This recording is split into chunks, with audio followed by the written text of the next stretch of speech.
এবার নিজ দেশের নাগরিকদের তোপের মুখে ইসরায়েলের প্রধানমন্ত্রী বেঞ্জামিন নেতানিয়াহু। গাজায় আবারও বোমা হামলা শুরুর পর থেকেই বিক্ষোভকারীদের প্রতিবাদে উত্তাল ইসরায়েলের রাজধানী জেরুজালেম। দেশটির পার্লামেন্ট ভবনের সামনে বিক্ষোভ করেছেন হাজারো মানুষ। নেতানিয়াহুর বিরুদ্ধে ক্ষুব্ধ স্লোগান দিতে দেখা গেছে বিক্ষোভকারীদের। তবে এই প্রতিবাদ যে গাজার মানুষদের প্রতি সহমর্মিতার কারণে তা কিন্তু নয়, বরং ইসরায়েলের নিজস্ব অস্থিতিশীল পরিস্থিতি আর নেতানিয়াহুর দুর্নীতি মামলার শুনানি পেছাতেই আবারও যুদ্ধ শুরু করেছেন তিনি। তেল আবিব ও জেরুজালেমের প্রধান সংযোগ হাইওয়ে 1-এ বিক্ষোভকারীরা একটি ব্যানার ধরে রেখেছিলেন, যেখানে লেখা রাজনৈতিক জোট নাকি ইসরায়েলের ভবিষ্যৎ। বিক্ষোভকারীরা মনে করছেন গত 18 মাস ধরে যুদ্ধের কারণে তাদের নিজের দেশই অস্থিতিশীল হয়ে পড়েছে। তার উপর যুদ্ধবিরতির মধ্যে এমন হামলার কারণে হামাসের কাছে বন্দী ইসরায়েলিরা আর মুক্তি পাবে না। অথচ যুদ্ধ চালিয়ে যাবার চেয়ে নিজ দেশের নাগরিকদের মুক্তির ব্যাপারেই ইসরায়েল সরকারের সক্রিয় হওয়া উচিত ছিল বলে মনে করেন প্রতিবাদকারীরা।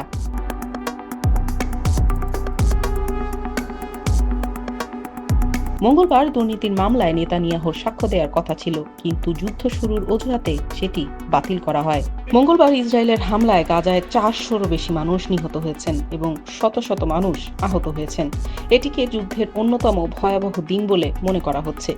ইসরায়েলি সেনাবাহিনী জানিয়েছে তারা গাজায় নির্দিষ্ট লক্ষ্যবস্তুতে স্থল অভিযান চালিয়েছে এবং গুরুত্বপূর্ণ কিছু এলাকা দখলে নিয়েছে।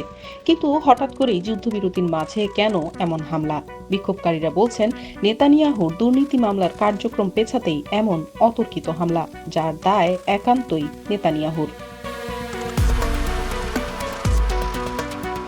নেতানিয়াহুর বিরুদ্ধে অভিযোগ উঠেছে তিনি রাজনৈতিক জোট রক্ষার জন্য আবারও যুদ্ধ শুরু করেছেন।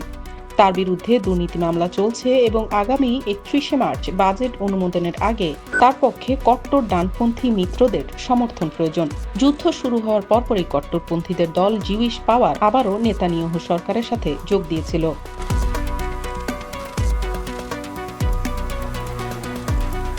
জেরুজালেম ভিত্তিক গবেষণা সংস্থা ইসরায়েল ডেমোক্রেসি ইনস্টিটিউটের মতে 70% বেশি ইসরায়েলি নাগরিক এই যুদ্ধ বন্ধ করে হামাসের সঙ্গে আলোচনার মাধ্যমে জিম্মিদের নিজ দেশে ফিরিয়ে আনতে চায়। এমনকি নেতানিয়াহুর নিজ দল লিকুদ পার্টির 61.5% সমর্থকও যুদ্ধবিরতির পক্ষেই ছিলেন। সব মিলিয়ে গাজার হামলাকে ঘিরে ইসরায়েলে গৃহযুদ্ধ শুরু হতে পারে বলে মনে করছেন দেশটির নাগরিকেরা। তারা বলছেন বর্তমান সরকার গণতন্ত্রে বিশ্বাস রাখছে না। দেশটির আইনজীবী ও গণতন্ত্র রক্ষা আন্দোলনের নেতা এলিয়াদ শাগাও মনে করেন নেতানিয়াহু ক্ষমতায় টিকে থাকতেই এই যুদ্ধ চালিয়ে যাচ্ছেন। তিনি বলেন নেতানিয়াহু বিচার থেকে পালাতে চেয়েছিলেন আর সে কারণেই এই যুদ্ধ। তিনি ক্ষমতা ধরে রাখতে গিয়ে তার দেশবাসীকে বলি দিচ্ছেন। বিক্ষোভে অংশ নিয়ে দেশটির বিরোধী দলীয় নেতা ইয়াইর লাপিদ বলেন, আমরা বোঝাতে চাই যে সরকার যা খুশি তাই করতে পারে না। তিনি বলেন ইসরায়েলে এখন এমন আইন আনার চেষ্টা চলছে যা বিচারকদের নিয়োগের ক্ষমতা রাজনীতিবিদদের হাতে তুলে দিবে। এতে স্বাধীন বিচার ব্যবস্থা দুর্বল হয়ে পড়ার শঙ্কাও করেন তিনি। এই বিচার ব্যবস্থা বিলটি 2023 সালেও নেতানিয়াহু সরকার উত্থাপন করেছিল, যার ফলে সে সময় দেশজুড়ে ব্যাপক প্রতিবাদের মুখে পড়েছিল দলটি। এখন আবার এই বিলটি পাশ করা হয়েছে।